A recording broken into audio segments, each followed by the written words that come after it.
प्रिय भक्तजनों, जय माता दी। आज हम दुर्गा सप्तशती का 9वां अध्याय श्रवण करेंगे। राजा ने कहा, हे ऋषिराज, आपने रक्त बीज के वध से संबंध रखने वाला वृतांत मुझे सुनाया। अब मैं रक्त बीज के मरने के पश्चात क्रोध में भरे हुए शुंभ व निशुंभ ने जो कर्म किया वह सुनना चाहता हूँ।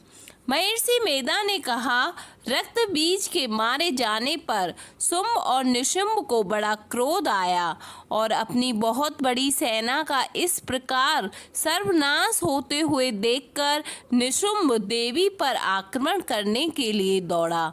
उसके साथ बहुत से बड़े बड़े असुर देवी को मारने के वास्ते दौड़े और महापराक्रमी शुंभ अपनी सेना सहित चंडिका को मारने के लिए बढ़ा। फिर शुंभ और निशुंभ का देवी से घोर युद्ध होने लगा और वह दोनों असुर इस प्रकार देवी पर बाण फेंकने लगे जैसे मेघों से वर्षा हो रही हो। उन दोनों के चलाए हुए बाणों को देवी ने अपने बाणों से काट डाला और अपने शस्त्रों की वर्षा से उन दोनों दैत्यों को चोट पहुंचाई। निशुंभ ने तीक्ष्ण तलवार और चमकती हुई ढाल देखकर देवी के सिंह पर आक्रमण किया। अपने वाहन को चोट पहुंची देखकर देवी ने अपने क्षुरप्र नामक बाण से निशुंभ की तलवार व ढाल दोनों को ही काट डाला। तलवार और ढाल कट जाने पर निशुंभ ने देवी पर शक्ति से प्रहार किया। देवी ने अपने चक्र से उसके 2 टुकड़े कर दिए। फिर क्या था, दैत्य मारे क्रोध के जल भुन गया और उसने देवी को मारने के लिए उसकी ओर शूल फेंका, किंतु देवी ने अपने मुक्के से उसको चूर चूर कर डाला। फिर उसने देवी पर गदा से प्रहार किया। देवी ने त्रिशूल से गदा को भस्म कर डाला। इसके पश्चात वह फरसा हाथ में लेकर देवी की ओर लपका। देवी ने अपने तीखे बाणों से उसे धरती पर सुला दिया। अपने पराक्रमी भाई निशुंभ के इस प्रकार से मरने पर शुंभ क्रोध में भरकर देवी को मारने के लिए दौड़ा। वह रथ में बैठा हुआ उत्तम आयुधों से सुशोभित अपनी 8 बड़ी बड़ी भुजाओं से सारे आकाश को ढके हुए था। शुंभ को आते देखकर देवी ने अपना शंख बजाया और धनुष की टंकार का भी अत्यंत दुस्सह शब्द किया। साथ ही अपने घंटे के शब्द से, जो कि संपूर्ण दैत्य सेना के तेज को नष्ट करने वाला था, संपूर्ण दिशाओं में व्याप्त कर दिया। इसके पश्चात देवी के सिंह ने भी अपनी दहाड़ से, जिसे सुन बड़े बड़े बलवानों का मद चूर चूर हो जाता था, आकाश, पृथ्वी और 10 दिशाओं को पूरित कर दिया। फिर आकाश में उछलकर काली ने अपने दांतों तथा हाथों को पृथ्वी पर पटका।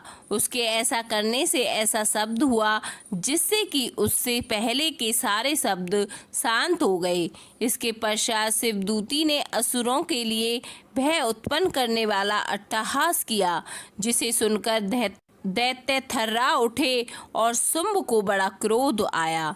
फिर अंबिका ने उसे, अरे दुष्ट, खड़ा रह कहा तो आकाश से सभी देवता जय हो बोल उठे। शुंभ ने वहां आकर ज्वालाओं से युक्त एक अत्यंत भयंकर शक्ति छोड़ी, जिसे आते देखकर देवी ने अपनी महुल्लका नामक शक्ति से काट डाला। हे राजन, फिर शुंभ के सिंहनाद से तीनों लोग व्याप्त हो गए और उसकी प्रतिध्वनि से ऐसा घोर शब्द हुआ जिसने इससे पहले के शब्द सबको जीत लिया। शुंभ के छोड़े बाणों को देवी ने और देवी के छोड़े बाणों को शुंभ ने अपने बाणों से काट सैकड़ों और हजारों टुकड़ों में परिवर्तित कर दिया। इसके पश्चात जब चंडिका ने क्रोध में भर शुंभ को त्रिशूल से मारा तो वह मूर्छित होकर पृथ्वी पर गिर पड़ा।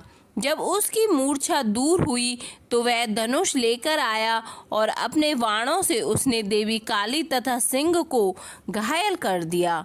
फिर उस राक्षस ने 10,000 भुजाएं धारण करके चक्र आदि आयुधों से देवी को आच्छादित कर दिया तब भगवती दुर्गा ने कुपित होकर अपने बाणों से उन चक्रों तथा बाणों को काट डाला।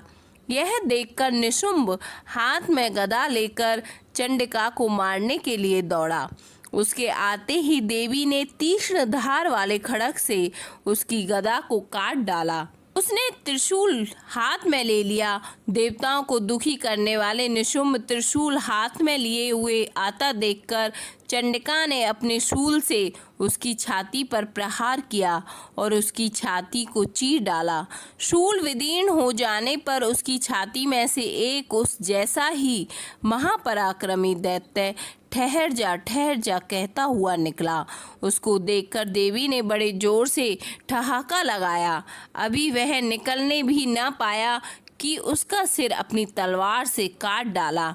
सिर के कटने के साथ ही वह पृथ्वी पर गिर पड़ा। तदंतर सिंह दहाड़ दहाड़ कर असुरों का भक्षण करने लगा और काली शिवदूती भी राक्षसों का रक्त पीने लगी। कुमारी की शक्ति से कितने ही महादैत्य नष्ट हो गए। ब्रह्मा जी के कमंडल के जल से कितने ही असुर समाप्त हो गए। कई दैत्य माहेश्वरी के त्रिशूल से विदीर्ण होकर पृथ्वी पर गिर पड़े और वाराही के प्रहारों से छिन्न भिन्न होकर धराशायी हो गई। वैष्णवी ने भी अपने चक्र से बड़े बड़े महापराक्रमियों का कचूमर निकालकर उन्हें यमलोक भेज दिया और इंद्री से कितने ही महाबली राक्षस टुकड़े टुकड़े हो गए। कई दैत्य मारे गए, कई भाग गए। कितने ही काली शिवदूती और सिंह ने भक्षण कर लिए। 10वां अध्याय। महर्षि मेधा ने कहा, हे राजन, अपने प्यारे भाई को मरा हुआ तथा सेना को नष्ट हुई देखकर क्रोध में भरकर दैत्यराज शुंभ कहने लगा, दुष्ट दुर्गे, तू अहंकार से गर्व मत कर, क्योंकि तू दूसरों के बल पर लड़ रही है। देवी ने कहा, हे दुष्ट, देख, मैं तो अकेली ही हूँ। इस संसार में मेरे सिवा दूसरा कौन है? यह सब मेरी शक्तियाँ हैं। यह देख, यह सब की सब मुझ में प्रविष्ट हो रही हैं। इसके पश्चात ब्राह्मणी आदि सब देवियाँ उस देवी के शरीर में लीन हो गईं और देवी अकेली रह गई। तब देवी ने कहा, मैं अपने ऐश्वर्य शक्ति से अनेक रूपों में यहाँ उपस्थित हुई थी। उन सब रूपों को मैंने समेट लिया है। अब अकेली ही यहाँ खड़ी हूँ, तुम भी यहीं ठहरो। महर्षि मेधा ने कहा, तब देवताओं तथा राक्षसों के देखते देखते देवी तथा शुंभ में भयंकर युद्ध होने लगा। अंबिका देवी ने सैकड़ों अस्त्र शस्त्र छोड़े। उधर दैत्यराज ने भी भयंकर अस्त्रों का प्रहार आरंभ कर दिया। देवी के छोड़े हुए सैकड़ों अस्त्रों को दैत्य ने अपने अस्त्रों द्वारा काट डाला। इसी प्रकार शुंभ ने जो अस्त्र छोड़े उनको देवी ने अपनी भयंकर हुंकार के द्वारा ही काट डाला। दैत्य ने जब सैकड़ों बाण छोड़कर देवी को ढक दिया तो क्रोध में भरकर देवी ने अपने बाणों से उसका धनुष नष्ट कर डाला। धनुष कट जाने पर दैत्येंद्र ने शक्ति चलाई, लेकिन देवी ने उसे भी काट कर फेंक दिया। फिर दैत्येंद्र चमकती हुई ढाल लेकर देवी की ओर दौड़ा, किंतु जब वह देवी के समीप पहुंचा तो देवी ने अपने तीक्ष्ण बाणों से उसकी चमकने वाली ढाल को भी काट डाला। फिर दैत्येंद्र का घोड़ा मर गया, रथ टूट गया, सारथी मारा गया। तब वह भयंकर मुग्दर लेकर देवी पर आक्रमण करने के लिए चला, किंतु देवी ने अपने तीक्ष्ण बाणों से उसके मुद्गर को भी काट डाला। इस पर दैत्य ने क्रोध में भरकर देवी की छाती में बड़े जोर से एक मुक्का मारा। दैत्य ने जब देवी को मुक्का मारा तो देवी ने भी उसकी छाती में जोर से एक थप्पड़ मारा। थप्पड़ खाकर पहले तो दैत्य पृथ्वी पर गिर पड़ा, किंतु तुरंत ही वह उठ खड़ा हुआ। फिर वह देवी को पकड़कर आकाश की ओर उछला और वहां जाकर दोनों में युद्ध होने लगा। वह युद्ध ऋषियों और देवताओं को आश्चर्य में डालने वाला था। देवी आकाश में दैत्य के साथ बहुत देर तक युद्ध करती रही। फिर देवी ने उसे आकाश में घुमाकर पृथ्वी पर गिरा दिया।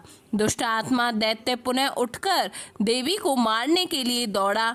तब उसको अपनी ओर आता हुआ देखकर देवी ने उसकी छाती विदीर्ण करके उसको पृथ्वी पर पटक दिया। देवी के त्रिशूल से घायल होने पर उस दैत्य के प्राण पखेरु उड़ गए और उसके मरने पर समुद्र, द्वीप, पर्वत और पृथ्वी सब कांपने लग गए।